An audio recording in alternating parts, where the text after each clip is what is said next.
Hey everyone, and welcome. Today, we're going to crack open one of the most important documents in recent tech history, the Ethereum Whitepaper. And look, this isn't just about launching another cryptocurrency. This was the blueprint, back in 2014, for a totally new kind of internet, a single, global computer that wasn't owned by anyone and could be programmed by everyone. And yeah, this quote right here, it really gets to the heart of the matter. The big promise was this thing called a Turing-complete programming language, built right into the blockchain itself. Now, what that means, basically, is a language that's powerful enough to solve any computational problem you can think of. It could be programmed to do, well, pretty much anything. This was a massive leap forward, so let's unpack why. So to really get where Ethereum was trying to go, the white paper first takes a look back at the original Bitcoin. And it makes this really fascinating point that Bitcoin's true genius wasn't just that it was digital money. No, it was something way more fundamental. The paper talks about Bitcoin as a state transition system. I know, that sounds super technical, but think about your bank account for a second. The state is just your current balance. A transaction is you buying a coffee. And the system just applies that transaction to create a new state, your new, slightly sadder balance. The white paper argued that Bitcoin was just a global, decentralized way for everyone to agree on the state of a massive public ledger. But hang on, how do you get millions of computers all over the world to agree on the right order of transactions without a bank or some central authority in charge? Well, that was Satoshi's stroke of genius, proof of work. It's basically this clever economic game that makes it ridiculously expensive to cheat the system. It kind of forces everyone to play nice and agree on one single shared history of who owns what. And that was the solid foundation Ethereum was about to build on. Okay, and this is where the white paper does something really smart. After singing Bitcoin's praises, it immediately pivots and focuses on its limits. See, Bitcoin was designed to do one thing, and do it perfectly, be digital cash. But the paper asks this really important question. What if you wanted a blockchain to do more than that? Back then, if you had a great idea for a new decentralized app, you really only had three options. And honestly, none of them were great. You could try to build a brand new blockchain from the ground up, which is incredibly difficult. You could use Bitcoin's own scripting language, but it was super restrictive. Or you could try to build another layer on top of Bitcoin, but that came with a whole bunch of its own scaling and security headaches. And if you dig into why building on Bitcoin was so hard, you see these limitations. Its programming language was kept simple on purpose. For instance, it couldn't even do loops, which is a basic building block for almost any useful program. It was also value blind, meaning a program couldn't even check how much money was involved in a transaction. And maybe the biggest deal breaker, it was stateless. It couldn't remember anything from one transaction to the next, which made building any kind of complex, multi-step application basically impossible. So all of these problems set the stage for Ethereum's big idea.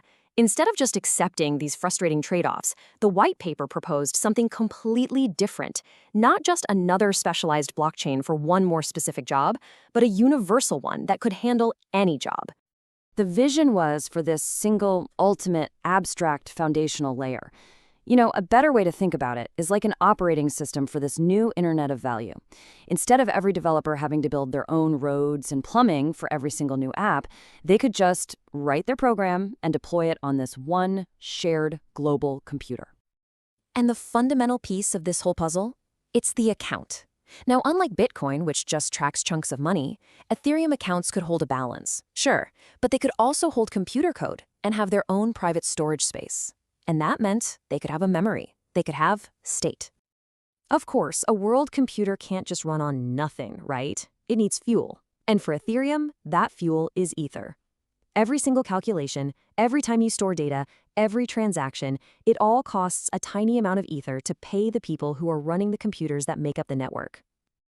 But then you might be wondering, okay, but what stops someone from writing a bad program like an infinite loop that just gets stuck and crashes the entire world computer? Well, that's where this brilliant idea of gas comes in. Every single operation, every single step a program takes has a specific price in gas. You have to pay for all the fuel you think you'll need up front.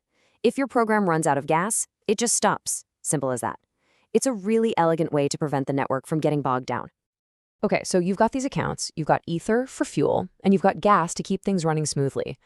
All of this is building towards the mean event, the most famous concept from the whole paper, smart contracts. This is where that world computer vision really springs to life. The white paper calls them autonomous agents, which sounds a bit sci-fi, but the best analogy is actually way simpler. Think of a vending machine, right? You put money in, you push a button, and it automatically executes a contract. It gives you a soda. A smart contract is just like that, but it's made of pure code and it lives on the blockchain. It runs exactly as it's programmed forever with no downtime, no censorship, and absolutely no way for anyone to interfere with it. So how does one of these things actually work? Well, the paper gives a really simple example of a name registry. A user sends a transaction to the contract, kind of like poking it, with a request to register a name. The contract's code then wakes up, it runs its logic, it updates its own little internal storage with the new name, and then that change is saved forever on the blockchain. And just like that, with just a few lines of code, you've created a decentralized database that nobody owns but everyone can trust. And that simple building block, that's the key that unlocks everything. Because, if you can build a decentralized name registry, you can build pretty much anything. The white paper wasn't just describing a piece of tech, it was sketching out a map to a whole new digital universe. So what can you build? Well, the low-hanging fruit, one of the first things they talk about, is token systems. You could create your own currencies, or digital versions of real-world assets like gold or company stock, or even just loyalty points for a game, all with a simple, standardized contract. But it wasn't just about creating new play money. The paper imagined rebuilding complex financial tools from the ground up. For instance, a contract that could automatically settle an agreement based on some external data feed, like the price of a currency. Two people could make a deal directly, lock their funds in the contract, and then that contract acts as a totally neutral automated escrow agent. No bank needed. And it gets even cooler, because they looked way beyond just finance. The paper actually laid out the basic architecture for a decentralized Dropbox. It would be a marketplace run by smart contracts where people could rent out their unused hard drive space, and the contract itself would use some clever math to constantly make sure the files were being stored safely. And then there's maybe the most mind-bending idea in the whole paper, the DAO, or the Decentralized Autonomous Organization. This is basically a company that runs itself. All of its rules, its voting procedures, its treasury, everything is just written into a smart contract. The rules are enforced by the code, not by some CEO or board of directors. So that brings us to today. This white paper wasn't just a technical spec. It was a manifesto for a new digital frontier. It laid out this incredible vision that has since pulled in thousands of developers and billions of dollars. From DeFi and NFTs to the very DAOs it dreamed of, that world computer is up and running. The question now is, a decade on, what has that universe truly become?